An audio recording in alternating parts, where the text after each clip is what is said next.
who died for others. അവൻ ജനിക്കുവാൻ സ്ഥലമില്ലാത്തവനായിരുന്നു. മറിയയുടെ ജീവിതത്തിലെ ദുഃഖം അതാണ്. ദൈവപുത്രനെ ചുമക്കുവാൻ അവൾ തന്നെ ഏൽപ്പിച്ചു കൊടുത്തിട്ടും ആ ദൈവപുത്രനെ പ്രസവിച്ചിടാൻ ഒരു സ്ഥലം പോലും കിട്ടാതെ വിഷമിച്ച മറിയ. അവളുടെ പിന്നാലെ ഒരു നന്മയും ഓടിച്ചെന്നില്ല. നമ്മൾ പ്രതീക്ഷിക്കുന്ന നമ്മുടെ ക്രൂസൈഡ് പ്രസംഗകർ പറയുന്നതായ ഒരു നന്മയും ഈ പറയുന്ന കഷ്ടം സഹിച്ച മറിയയ്ക്ക് ലഭിച്ചില്ല എന്ന് നിങ്ങൾ ആലോചിക്കണം. പിന്നീട് വീണ്ടും യേശുവുമായുള്ള ബന്ധത്തിൽ മറിയയുടെ കാര്യത്തെ കാണുമ്പോൾ നമ്മൾ ലൂക്കോസിന്റെ സുവിശേഷം 2-ാം അധ്യായത്തിൻ്റെ 35-ാം വാക്യം വായിക്കുമ്പോൾ ശിമിയോനെ നമ്മളവിടെ കാണുന്നു.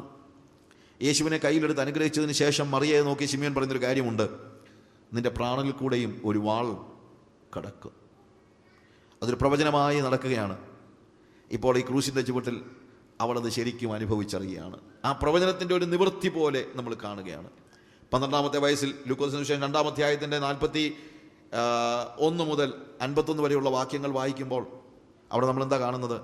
യേശു കർത്താവ് പിതാവിൻ്റെ ഭവനം അല്ലെങ്കിൽ ദേവാലയത്തിലായിരിക്കുമ്പോൾ, അന്നെല്ലാവരും ഒരുമിച്ചാണല്ലോ മീറ്റിങ്ങിനൊക്കെ പോകുന്നത്. യെരുശലേമിലേക്ക് എല്ലാ വർഷവും എൻ്റെ മാതാപിതാക്കന്മാർ, എല്ലാ റിലീജിയസ് ആയിട്ടുള്ള ഭക്തിയുള്ള യഹൂദന്മാർ കഴിവതും ആണ്ടിൽ ഒരിക്കലെങ്കിലും, പ്രത്യേകിച്ച് പെരുന്നാളിൻ്റെ സമയത്ത്, പെസഹായുടെ സമയത്ത് അവരെല്ലാവരും നോർമലി ദേവാലയം സന്ദർശിച്ച് അല്ലെങ്കിൽ യെരുശലേമിലേക്ക് പോവുകയും ദേവാലയത്തിൽ പ്രാർത്ഥിക്കുകയും ചെയ്യാറുണ്ട്. അന്ന് ദേവാലയം സന്ദർശിക്കാൻ പോയ കൂട്ടത്തിൽ യേശു ഉണ്ടായിരുന്നു.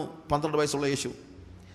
വലിയ കൂട്ടമായിട്ടാണല്ലോ എല്ലാവരും പോകും. നമ്മളൊക്കെ മീറ്റിങ്ങിന് പോകുമ്പോഴും ക്രൂസിന് പോകുമ്പോഴും അറിയാമല്ലോ, ഒരു ഗ്യാങ് ആയിട്ട് നമ്മൾ പോവുകയാണ്. തിരിച്ചു പോന്നപ്പോൾ അവർ പെട്ടെന്ന് നടന്നു പോന്നു.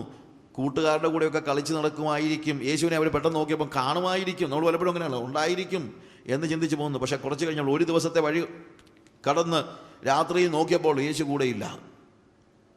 അവർ തിരിച്ച് മടങ്ങിപ്പോവുകയാണ്, യേശുവിനെ തിരക്കി പോവുകയാണ്. 3 ദിവസം അന്വേഷിച്ചിട്ടാണ് അവർക്ക് യേശുവിനെ കണ്ടെത്താൻ പറ്റിയത്. ഒരു ദിവസത്തെ വഴി ഇങ്ങോട്ട് വന്നു, പക്ഷെ തിരിച്ചു പോയപ്പോൾ എത്ര വേണ്ടി വന്നു? 3 ദിവസം. കാരണം യെരുശലേമിലെ ദേവാലയത്തിൽ അവൻ ഉണ്ടെന്ന് അറിഞ്ഞുകൊണ്ടല്ല അവർ തിരിച്ചു പോകുന്നത്. ഈ ഇടവഴിയിൽ എവിടെയെങ്കിലും യേശു മാറിപ്പോയോ വഴിതെറ്റിപ്പോയോ എന്നൊക്കെ അന്വേഷിച്ചാണ്. പോകുന്ന വഴികളിലെല്ലാം അന്വേഷിച്ച് അവൻ തിരിച്ചു വന്നപ്പോൾ ആ ഭാഗത്ത് നമ്മൾ കാണുന്നത്, എൻ്റെ മോനെ, നീ ഞങ്ങളോട് എന്താ ഇത് ചെയ്തതെന്നാണ് അവൻ്റെ മാതാപിതാക്കൾ ചോദിക്കുന്നത്. നീ ഞങ്ങളോട് എന്താണ് ഇത് ചെയ്തത്? നീ എന്താ ഇങ്ങനെ ഈ ഒരു കാര്യം കാണിക്കുന്നത്? 2-ാം അധ്യായത്തിൽ അതിൻ്റെ 45-ാമത്തെ വാക്യത്തിൽ അവനെ അന്വേഷിച്ചുകൊണ്ട് യെരുശലേമിലേക്ക് മടങ്ങിപ്പോയി. 3 നാൾ കഴിഞ്ഞ ശേഷം അവൻ ദേവാലയത്തിൽ ഉപദേഷ്ടാക്കന്മാരുടെ അടുക്കൽ ഇരിക്കുന്നതും അവരുടെ ഉപദേശം കേൾക്കുകയും അവരോട് ചോദിക്കുകയും ചെയ്യുന്നതും കണ്ടു. അവൻ്റെ വാക്ക് കേട്ടവർക്കെല്ലാം അവൻ്റെ വിവേകത്തിലും ഉത്തരങ്ങളിലും വിസ്മയം തോന്നി. അവനെ കണ്ടിട്ട് അവർ അതിശയിച്ചു. അമ്മ അവനോട്, മകനെ, ഞങ്ങളോട് ഇങ്ങനെ ചെയ്തത് എന്ത്? നിന്റെ അപ്പനും ഞാനും വ്യസനിച്ചുകൊണ്ട് നിന്നെ തിരഞ്ഞു എന്ന് പറഞ്ഞു. അവർ അവനോട്, എന്നെ തിരഞ്ഞത് എന്തിന്? എൻ്റെ പിതാവിനുള്ളതിൽ ഞാൻ ഇരിക്കേണ്ടത് എന്ന് നിങ്ങൾ അറിയുന്നില്ലയോ എന്ന് പറഞ്ഞു. അവൻ തങ്ങളോട് പറഞ്ഞ വാക്ക് അവർ ഗ്രഹിച്ചില്ല. പിന്നെ അവൻ അവരോട് കൂടെ ഇറങ്ങി നസ്രത്തിൽ വന്ന് അവർക്ക് കീഴടങ്ങിയിരുന്നു. അമ്മ ചോദിക്കുന്ന ചോദ്യം ഒരു നോർമൽ ഒരു സ്ത്രീ ചോദിക്കുന്ന ചോദ്യമാണ്. നീ ഞങ്ങളോട് ഈ ചെയ്തത് എന്ത്? ഞാനും നിന്റെ അപ്പനും നിന്നെ എവിടെയെല്ലാം അന്വേഷിച്ചു, ഞങ്ങൾ തിരഞ്ഞു, നിന്നെ കണ്ടില്ല, ഞങ്ങൾ ആകെപ്പാടെ വിഷമിച്ചു. യേശു അമ്മയോട് ആദ്യമായിട്ട് പറയുന്ന ഒരു കാര്യമാണ്. ഫസ്റ്റ് ടൈം മാതാവിനോടുള്ള യേശുവിൻ്റെ സംസാരം. ഞാൻ പറഞ്ഞല്ലോ, യേശുവിൻ്റെ സംസാരത്തിൽ രേഖപ്പെടുത്തപ്പെട്ട ആദ്യത്തെ വാക്കാണിത്. എന്ത്? ഞാൻ എൻ്റെ പിതാവിനുള്ളതിൽ ഇരിക്കേണ്ടതല്ലയോ? എൻ്റെ പിതാവിൻ്റെ ഭവനത്തിൽ, എൻ്റെ പിതാവിനുള്ളതിൽ, എൻ്റെ പിതാവിനുള്ള കാര്യങ്ങളിലേക്ക് ഞാൻ ഇടപെടേണ്ടതല്ലയോ? I am in my father's business. എൻ്റെ പിതാവിൻ്റെ വ്യാപാരങ്ങളിൽ, എൻ്റെ പിതാവിൻ്റെ കാര്യങ്ങളിൽ ഞാൻ വ്യാപൃതനാകേണ്ടതല്ലേ? എന്താ യേശു മറിയോട് പറയുന്നത് അറിയാമോ? Don't consider me as a normal child, I am different. എന്നെ നിങ്ങൾ ഒരിക്കലും ഒരു സാധാരണ കുട്ടിയെപ്പോലെ കണക്കാക്കരുത്. I am different. You know that. നിങ്ങൾക്കറിയാമല്ലോ, മറിയോട് പറയാണ്, അമ്മയോട് പറയാണ്, നിങ്ങൾക്കറിയാമല്ലോ, you know that I am the son of God. ഞാൻ എവിടെയായിരിക്കേണ്ടത്? നിങ്ങൾ ഉദ്ദേശിക്കുന്നത് പോലെ എന്നെ പിടിച്ചു വെക്കാനായിട്ട് നിങ്ങൾ പരിശ്രമിക്കരുത്. നിങ്ങൾ ഓഫ് കോഴ്സ് അമ്മ എന്ന നിലയിൽ തീർച്ചയായും എന്തുണ്ട്? സ്നേഹവും കരുതലും എല്ലാം ഉണ്ട്. എന്നാൽ എന്നെ പിടിച്ചു വെക്കാനായിട്ട് നിങ്ങൾ പരിശ്രമിക്കരുത്. കാരണം ഞാൻ എൻ്റെ പിതാവിൻ്റെ വ്യാപാരത്തിൽ, പിതാവിൻ്റെ കാര്യങ്ങളിൽ ഇടപെടേണ്ടതല്ലയോ? ഹല്ലേലൂയ. പലപ്പോഴും ഇതൊരു വലിയ ഒരു യാഥാർത്ഥ്യമാണ്, നമ്മുടെ ജീവിതത്തിൽ മനസ്സിലാക്കേണ്ട ഒരു യാഥാർത്ഥ്യമാണ്. നമ്മൾ കാര്യങ്ങളെല്ലാം മാനുഷികമായി കാണുമ്പോൾ ദൈവരാജ്യത്തിൻ്റെ പ്രവൃത്തിയിൽ വ്യാപൃതരാകുമ്പോൾ മാനുഷിക ബന്ധങ്ങൾക്കപ്പുറത്ത് പലപ്പോഴും നമ്മൾ പ്രാധാന്യം കൊടുക്കേണ്ടത് ഏത് കാര്യത്തിന് വേണ്ടിയാണ്? ഫാദേഴ്സ് ബിസിനസ്, പിതാവിൻ്റെ വ്യാപാരത്തിൽ. നമ്മൾ ദൈവത്തിൻ്റെ മക്കളാണെന്നുള്ള പൂർണ്ണമായ ബോധ്യം ഉണ്ടാകുമ്പോൾ രക്തബന്ധത്തെക്കാളും എല്ലാം അപ്പുറത്ത് നമ്മൾ കാണുന്ന കാര്യമാണ് ഫാദേഴ്സ് ബിസിനസ്. പിന്നീട് നമ്മൾ മുന്നോട്ട് വായിക്കുന്ന സമയത്ത് കാനാവിലെ കല്യാണത്തിൻ്റെ സമയത്ത് വളരെ കാര്യമായി ഈ മാതാവ് ചെന്ന് യേശുവിനോട് പറയുന്നു, അവർക്ക് വീഞ്ഞ് തീർന്നു പോയി, നീ അവർക്ക് വീഞ്ഞ് കൊടുക്കണം എന്നുള്ള അർത്ഥത്തിലാണത് പറയുന്നത്. അവൻ ചോദിക്കുന്നു, what you have to do with me, or what is it up to you and me. നമ്മളെന്തിനാ ഈ കാര്യത്തിൽ ഇടപെടേണ്ടത്? അവർക്ക് വീഞ്ഞ് തീർന്നെങ്കിൽ അവർ പറയട്ടെ. ശരിക്കും പറഞ്ഞാൽ അതിൻ്റെ അർത്ഥം അതാണ്. അവർക്ക് വീഞ്ഞ് തീർന്നെങ്കിൽ അവർ പറയട്ടെ. എന്നിട്ടും ശരിക്കും പറഞ്ഞു കഴിഞ്ഞാൽ അവൻ്റെ അമ്മയോടുള്ള അവൻ്റെ സ്നേഹം അവിടെയും കാണാം. യേശു തീർച്ചയായും മറിയെ സ്നേഹിച്ചിരുന്നു. ഇതെല്ലാം പറഞ്ഞെങ്കിലും തക്ക സമയത്ത് അവൻ എന്ത് ചെയ്തു? അവർക്ക് വീഞ്ഞ് ഉണ്ടാക്കി കൊടുത്തു. അതാണ് നമ്മൾ കാണുന്നത്. ഞാൻ പറയട്ടെ, മുന്നോട്ട് പോകട്ടെ. മർക്കോസിന്റെ സുവിശേഷം 3-ാം അധ്യായത്തിന് 30-ാം വാക്യത്തിൽ മർക്കോസിന്റെ സുവിശേഷം വായിക്കുമ്പോൾ യേശുവിനെ അവൻ്റെ സഹോദരന്മാർ മനസ്സിലാക്കിയതും ഒക്കെ എത്ര വ്യത്യസ്തമാണെന്ന് അറിയണം. മർക്കോസിന്റെ സുവിശേഷം 3-ാം അധ്യായത്തിൻ്റെ 30-ാമത്തെ വാക്യത്തിൽ വേഴ്സ് 30, യേശു ഒരു ഭ്രാന്തനെന്നാണ് അവൻ്റെ സഹോദരന്മാർക്ക് പോലും അവനെക്കുറിച്ച് തോന്നിയത്. 30-ാമത്തെ വാക്യത്തിൽ അവന് ഒരു അശുദ്ധാത്മാവുണ്ട് എന്ന് അവർ പറഞ്ഞിരുന്നു. സി, അതിൻ്റെ ഒരു സം കൈൻഡ് ഓഫ് എന്നാണ് ഒരു റൂമർ എന്നുള്ളതല്ല പറയേണ്ടത്. സം കൈൻഡ് ഓഫ് യേശുവിനെക്കുറിച്ച്, യേശുവിൻ്റെ പ്രവൃത്തികളെല്ലാം കണ്ടിട്ട് ജനങ്ങളെല്ലാം പറഞ്ഞെന്താണെന്നറിയാമോ? ജനങ്ങൾ പറയുന്നത് എന്താ? He is holding another spirit, or ഇവൻ നമ്മൾ ഉദ്ദേശിക്കുന്നില്ലല്ലോ, അവനൊരു അശുദ്ധാത്മാവുണ്ട്. അന്ന് അശുദ്ധാത്മാവ് എന്ന് പറയുമ്പോൾ പിശാച് എന്നുള്ള അർത്ഥത്തിൽ മാത്രമല്ല അവിടെ ഉപയോഗിക്കുന്നത്.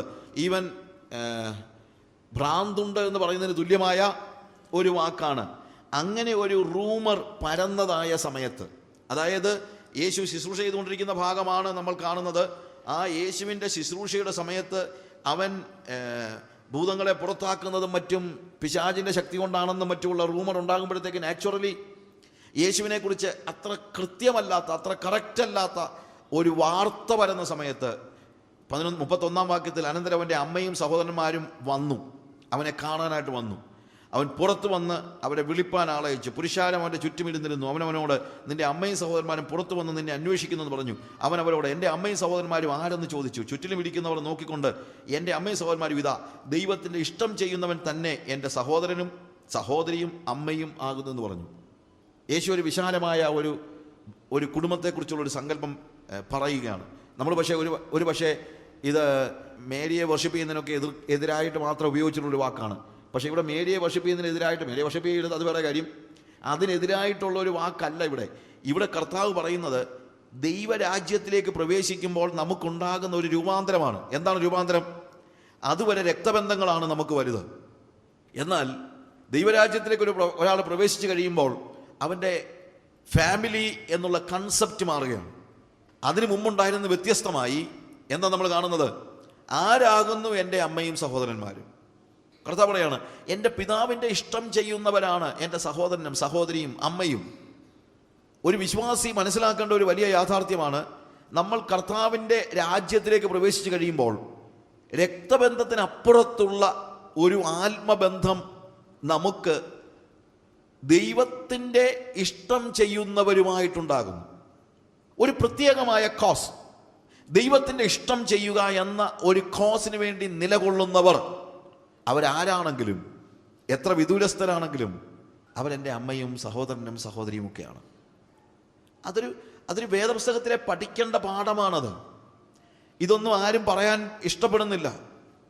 കാരണം ഇന്ന് എല്ലാവർക്കും എന്താണ്, ഞാനും എൻ്റെ ഭാര്യയും എൻ്റെ മക്കളും എന്നുള്ള ഒരു ഇടുങ്ങിയ മനസ്സിലേക്ക്, അതൊരു ഹ്യൂമൻ തോട്ടാണ്. എന്താണ്, that's not a biblical thought. അതൊരു സ്വാർത്ഥമായ ചിന്തയാണ്, ഞാനും എൻ്റെ ഭാര്യയും എൻ്റെ മക്കളും. പക്ഷേ ദൈവരാജ്യത്തിലേക്ക് പ്രവേശിച്ച് കഴിയുമ്പോൾ നമ്മുടെ കുടുംബം വളരെ വിശാലമാവുകയാണ്. ആ കുടുംബത്തിലേക്ക് ആരൊക്കെയാണ് കടന്നു വരുന്നറിയാമോ? പിതാവിൻ്റെ ഇഷ്ടം ചെയ്യുന്നവരെല്ലാം. പിതാവിൻ്റെ ഇഷ്ടം ചെയ്യുന്നവരെല്ലാം സഹോദരനും സഹോദരിയും അമ്മയും ഒക്കെ ആകുന്നതായ ഒരു സ്റ്റേജ്. അതുകൊണ്ടാണ് യേശു കർത്താവ് പത്രോസിനോട് പറയുന്നത്. പത്രോസ് ചോദിച്ചു, ഞങ്ങൾ സകലവും വിട്ട് നിന്നെ അനുഗമിച്ചു, ഞങ്ങൾക്ക് എന്ത് കിട്ടും? കർത്താവ് പറഞ്ഞു, എന്താണ്? എൻ്റെ നിമിത്തവും സുവിശേഷ നിമിത്തവും നിങ്ങൾ അപ്പനെയോ അമ്മയെയോ നിലങ്ങളെയോ വീടിനെയോ എന്ത് നിങ്ങൾ വിട്ടാലും ഈ ലോകത്തിൻ്റെ ഉപദ്രവങ്ങളോടുകൂടെ 100 മടങ്ങ് നിങ്ങൾക്ക് പ്രതിഫലം കിട്ടും. നമ്മളെല്ലാവരും പറയുന്നൊരു കാര്യമുണ്ട്, കണ്ടോ ബ്രദറെ, നമ്മൾ വിടുന്നതെല്ലാം 100 മടങ്ങ് പ്രതിഫലം. നമ്മൾ ആ 100 മടങ്ങെന്ന് പെട്ടെന്ന് പറയും. പക്ഷെ വിട്ടത് എന്താണ്, കിട്ടുന്നത് എന്താണെന്ന് ആലോചിക്കണം. അവിടെ പറയുന്നത്, നിങ്ങൾ എൻ്റെ നിമിത്തം അപ്പനെയോ അമ്മയെയോ സഹോദരന്മാരെയോ സഹോദരികളെയോ നിലങ്ങളെയോ വീടിനെയോ വിട്ടാൽ. അവിടെ വസ്തുവുമായിട്ട് ബന്ധപ്പെട്ട് പറയുന്ന ഒറ്റ വാക്കേ ഉള്ളൂ, നിലങ്ങളെയോ. വീടെന്ന് പറയുന്നത് പോലും ശരിക്കും പറഞ്ഞു കഴിഞ്ഞാൽ കെട്ടിടമെന്നുള്ള അർത്ഥത്തിലല്ല. അവിടുത്തെ അർത്ഥം എന്താണെന്നറിയാമോ? നിങ്ങൾ യേശുവിൻ്റെ നിമിത്തം നിങ്ങളുടെ അപ്പനെയോ അമ്മയോ സഹോദരങ്ങളെയോ സഹോദരികളെയോ നിങ്ങളുടെ ഭവനത്തിൻ്റെ സുരക്ഷിതത്വം ഉപേക്ഷിക്കേണ്ടി വന്നാൽ, പല സമയത്തും അങ്ങനെ സംഭവിക്കും. പലപ്പോഴും യേശുവിനെ അംഗീകരിക്കുന്നതിൻ്റെ പേരിൽ ഒരുപക്ഷെ അപ്പൻ പറയും, ഇനി നീ എൻ്റെ മകനല്ല.